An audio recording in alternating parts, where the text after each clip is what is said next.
La Bible ne promet jamais une terre terrestre pour l'éternité, jamais.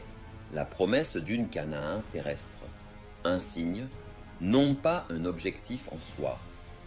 Canaan terrestre n'a jamais été une destination en soi. Elle fut un signe temporel, un jalon terrestre pour préfigurer une réalité éternelle. Il est écrit dans Hébreux chapitre 11, versets 9 et 10.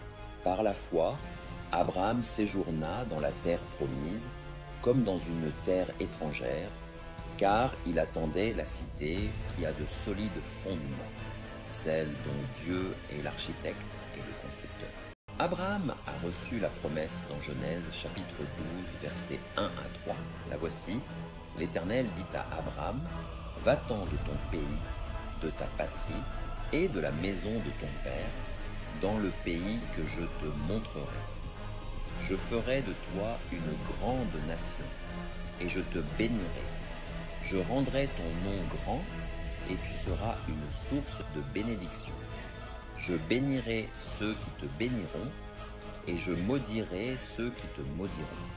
Et toutes les familles de la terre seront bénies en toi. » Cependant, conformément à Actes chapitre 7, verset 5, et à Hébreux 11, versets 13 à 16, ni Abraham, ni Isaac, ni Jacob n'ont jamais possédé cette terre.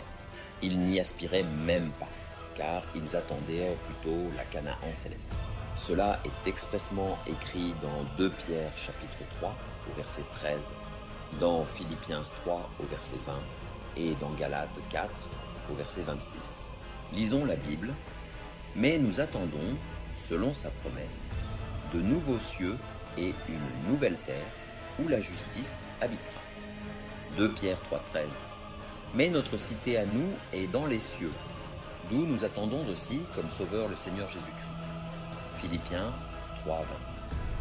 Mais la Jérusalem d'en haut est libre, c'est notre mère. Galates 4,26. La terre comme héritage céleste, non nationaliste. L'Écriture enseigne que les élus ne reçoivent pas une terre visible, mais un royaume éternel, le Nouvelle Jérusalem fondé sur la justice, la foi et la vérité. Il est écrit dans Matthieu chapitre 5 verset 5. Heureux les débonnaires, car ils hériteront la terre. Il ne s'agit donc pas d'un territoire géographique, mais d'un règne spirituel.